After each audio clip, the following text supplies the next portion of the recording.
রাজনন্দিনী হলো আমার প্রথম স্ত্রী এবং প্রথম ভালোবাসা, এমনটাই বলছে আর্য স্যার। সম্পূর্ণ জানতে হলে চ্যানেলটি সাবস্ক্রাইব করে ভিডিওতে লাইক দিয়ে দেখতে থাকুন। চিরদিনই তুমি যে আমার সিরিয়ালের নতুন আগামী পর্বে দেখা যায় অপর্ণা এবং তার বাবার সঙ্গে একটা ইন্টারভিউ দিতে আসে। সেখানেই আর্য স্যার গাড়ি নিয়ে চলে আসে এবং অপর্ণাকে প্রথমে একা দেখে ভাবতে থাকে যে অপর্ণা তুমি একা এখানে, চলো আমি তোমাকে ড্রপ করে দিচ্ছি। তখন অপর্ণা মনে মনে হাসতে থাকে, বলতে থাকে আমি তো একা নয়, আমার সঙ্গে আছে মানে বাবা। তখন অপর্ণার বাবা চলে আসে। তখন আর্য স্যার গাড়ি থেকে নেমে উঠে বলতে থাকে যে এখানে এসেছেন আপনারা, চলুন আপনাকে ড্রপ করে দিই, গাড়িতে উঠুন। প্রথমে ট্যাক্সিতে যেতে চাইলে তবুও উঠে পড়ে তারা গাড়িতে। অপর্ণা মিচকি মিচকি হাসতে থাকে। আর্য স্যার বোধহয় ভেবেছিল আমি একা, কিন্তু বাবা যে রয়েছে সেটা বুঝতে পারেনি, উনি তো আমার সঙ্গে কথা বলতে চায় হয়তো।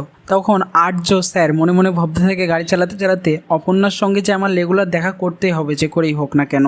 এদিকে গাড়ি থেকে নেমেই অপর্ণা আর্য স্যারকে বলতে থাকে বলতে পারবেন কি রাজনন্দিনী কে? তখন আর্য বলে হ্যাঁ পারবো। তো এবার কি রাজনন্দিনীর ব্যাপারে সব সত্যি বলে দেবে আর্য? সেটা এবার দেখার। কেমন লাগলো কমেন্টসে জানিয়ে এখনই সাবস্ক্রাইব করে নাও। ধন্যবাদ সবাইকে।